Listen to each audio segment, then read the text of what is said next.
Pada tahun 1978, ekonomi Tiongkok berada dalam kondisi yang hampir stagnan. Pendapatan per kapita negara itu masih sangat rendah. Bahkan berada di bawah beberapa negara berkembang di Afrika pada periode yang sama. Namun hanya dalam waktu 4 dekade, negara yang sama berubah menjadi kekuatan ekonomi terbesar kedua di dunia. Transformasi luar biasa ini sering dikaitkan dengan satu tokoh. Seorang pemimpin yang tidak selalu memegang jabatan tertinggi, tetapi memiliki pengaruh yang sangat besar terhadap arah kebijakan negara. Namanya adalah Deng Xiaoping. Pertanyaannya sederhana tetapi penting. Bagaimana bisa seorang pemimpin komunis justru membuka jalan bagi ekonomi pasar? Dan bagaimana sistem politik satu partai bisa tetap bertahan di tengah reformasi ekonomi besar? Untuk memahami pemikiran Deng Xiaoping, kita harus kembali ke masa setelah kematian Mao Zedong pada tahun 1976. Selama beberapa dekade sebelumnya, Tiongkok menjalankan kebijakan ekonomi radikal seperti Great Leap Forward dan Cultural Revolution. Kebijakan ini bertujuan mempercepat industrialisasi dan memperkuat ideologi revolusi di Tiongkok. Namun dalam prakteknya, kebijakan tersebut justru menimbulkan berbagai masalah ekonomi. Produksi pertanian menurun, industri negara mengalami inefisiensi, dan sistem ekonomi menjadi sangat terpusat, tanpa kelonggaran dan fleksibilitas untuk beradaptasi dengan perubahan. Pada akhir 1970-an, para pemimpin Tiongkok menghadapi dilema besar. Apakah negara harus tetap mempertahankan model ekonomi yang sangat ideologis itu? Atau mencari pendekatan baru yang lebih pragmatis untuk meningkatkan kesejahteraan masyarakat? Jawaban terhadap pertanyaan inilah yang kemudian membentuk arah pemikiran dan kebijakan Deng Xiaoping. Deng Xiaoping sering dikaitkan dengan satu kalimat terkenal. Tidak peduli kucing itu hitam atau putih, selama bisa menangkap tikus, itu kucing yang baik. Ungkapan ini menggambarkan pendekatan pragmatis yang menjadi dasar pemikirannya. Bagi Deng, keberhasilan kebijakan tidak ditentukan oleh kesesuaian ideologis, tetapi oleh pencapaian yang dihasilkan. Jika suatu kebijakan mampu meningkatkan produksi, mengurangi kemiskinan, dan memperbaiki kehidupan masyarakat, maka kebijakan tersebut layak digunakan. Pendekatan ini sangat berbeda dari periode sebelumnya, yang lebih menekankan kesetiaan terhadap doktrin ideologi. Dalam kerangka berpikir Deng, pembangunan ekonomi menjadi prioritas utama bagi negara. Langkah reformasi pertama tidak dimulai dari kota besar atau industri berat. Sebaliknya, reformasi ekonomi dimulai dari sektor pertanian di pedesaan.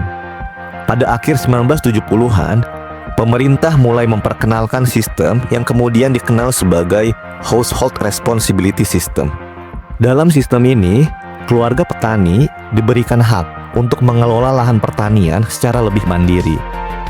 Meski mereka tetap harus memenuhi kewajiban produksi atau upeti yang diserahkan kepada negara, tetapi mereka dapat menjual kelebihan hasil panen mereka di pasar. Perubahan ini menciptakan insentif ekonomi yang jauh lebih kuat bagi para petani. Hasilnya terlihat dengan cepat. Produksi pertanian meningkat secara signifikan. Para petani lebih bersemangat untuk bercocok tanam. Pendapatan petani juga mengalami kenaikan yang nyata. Keberhasilan reformasi di sektor pertanian ini kemudian mendorong pemerintah untuk memperluas reformasi ke sektor ekonomi lainnya. Reformasi desa akhirnya berkembang menjadi transformasi ekonomi yang lebih luas, termasuk liberalisasi industri, perdagangan luar negeri, dan investasi asing. Dari semua yang dilakukan, salah satu ciri khas reformasi ekonomi Tiongkok adalah pendekatan eksperimen kebijakan.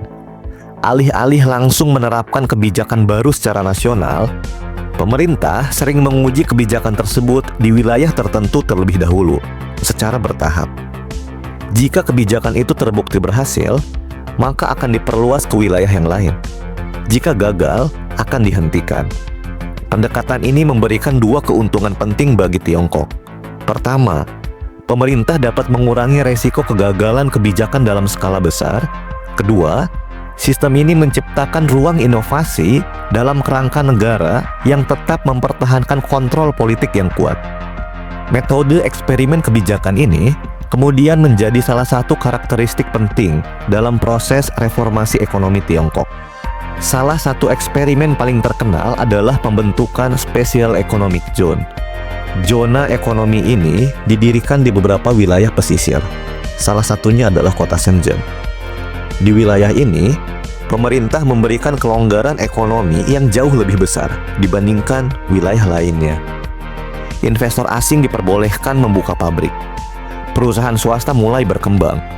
Perdagangan internasional didorong melalui berbagai insentif kebijakan. Dalam waktu relatif singkat, kota-kota seperti Shenzhen tadi berubah secara dramatis. Dari desa nelayan kecil, wilayah tersebut berkembang menjadi pusat industri dan teknologi modern. Transformasi ini sering dianggap sebagai simbol keberhasilan reformasi ekonomi Tiongkok. Reformasi ekonomi yang dilakukan Deng juga membuka Tiongkok terhadap sistem perdagangan internasional. Perusahaan asing mulai berinvestasi dalam jumlah besar. Pabrik-pabrik manufaktur baru dibangun. Tiongkok secara bertahap menjadi bagian penting dari jaringan produksi global. Strategi pembangunan ini sering digambarkan sebagai export-led industrialization, yaitu model pertumbuhan ekonomi yang didorong oleh produksi barang untuk pasar internasional. Melalui strategi ini, Tiongkok berhasil memanfaatkan tenaga kerja yang besar serta kebijakan industri yang terarah untuk meningkatkan daya saing ekonominya. Dalam beberapa dekade berikutnya, negara ini berkembang menjadi salah satu pusat manufaktur terbesar di dunia. Hasil dari reformasi tersebut memang sangat signifikan. Sejak akhir 1970-an, ekonomi Tiongkok tumbuh rata-rata mendekati 10% per tahun selama beberapa dekade. Ratusan juta orang berhasil keluar dari kemiskinan. Kota-kota baru berkembang dengan pesat, dan negara ini mulai memainkan peran yang semakin besar dalam ekonomi global. Banyak ekonom menganggap transformasi ini sebagai salah satu perubahan ekonomi paling dramatis dalam sejarah modern. Meskipun reformasi ekonomi berjalan luas, perubahan politik tidak terjadi dalam skala yang sama. Partai Komunis Cina tetap mempertahankan kontrol politik yang kuat atas negara. Media, organisasi politik, dan kehidupan publik tetap berada dalam pengawasan negara.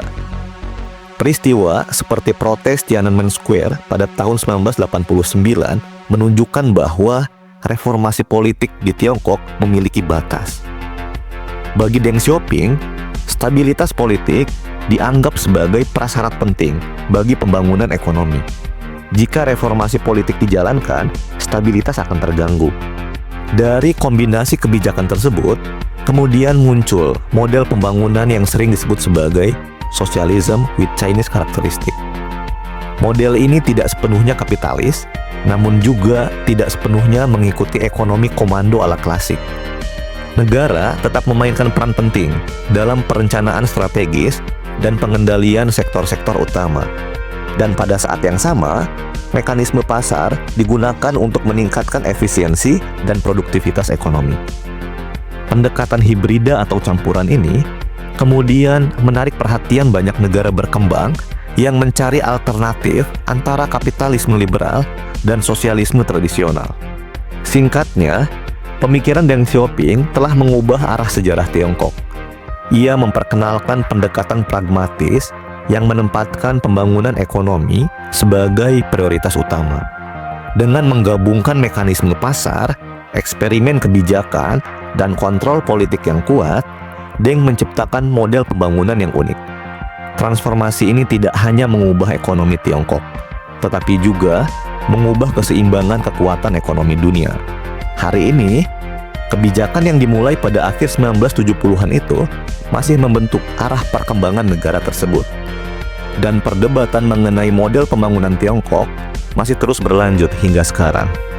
Jika kamu tertarik dengan topik sejarah ekonomi, politik global, dan transformasi negara-negara besar, jangan lupa subscribe channel ini.